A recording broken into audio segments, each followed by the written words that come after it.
পাকিস্তানের করাচিতে প্রবীণ অভিনেত্রী আয়েশা খানের মরদেহ উদ্ধার করেছে পুলিশ। গতকাল তার নিজ বাসভবন থেকে পচন ধরা দেহ পাওয়া যায়। ধারণা করা হচ্ছে তিনি প্রায় এক সপ্তাহ আগে মারা গেছেন।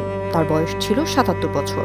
পুলিশ জানায়, আয়েশা খান দীর্ঘদিন একাকী জীবনযাপন করতেন এবং সামাজিক যোগাযোগ এড়িয়ে চলতেন। প্রতিবেশীদের অভিযোগের ভিত্তিতে বাড়ি থেকে দুর্গন্ধ বের হওয়ায় পুলিশ সেখানে যায়।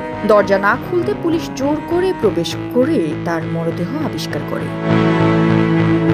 মরদেহ প্রথমে জিন্নাহ হাসপাতালে ময়না তদন্তের জন্য নেওয়া হয়। পরে সোহরাবগঞ্জে ইদি ফাউন্ডেশনের মর্গে স্থানান্তর করা হয়। মৃত্যুর কারণ ও পরিস্থিতি খতিয়ে দেখতে পুলিশ প্রতিবেশী ও আত্মীয়দের জিজ্ঞাসাবাদ শুরু করেছে। ১৯৪৮ সালে জন্ম নেওয়া আয়েশা খান পাকিস্তানি টেলিভিশন জগতের অন্যতম তারকা ছিলেন। তিনি অভিনেত্রী খালেদা রিয়াসতের বড় বোন এবং আখরি রক, টিপু সুলতান, ডালিস, বোলমিরি ফিশ সহ বহু জনপ্রিয় নাটকে অভিনয় করেছেন। তার মৃত্যুতে শিল্পী মহলে শোকের ছায়া নেমে এসেছে।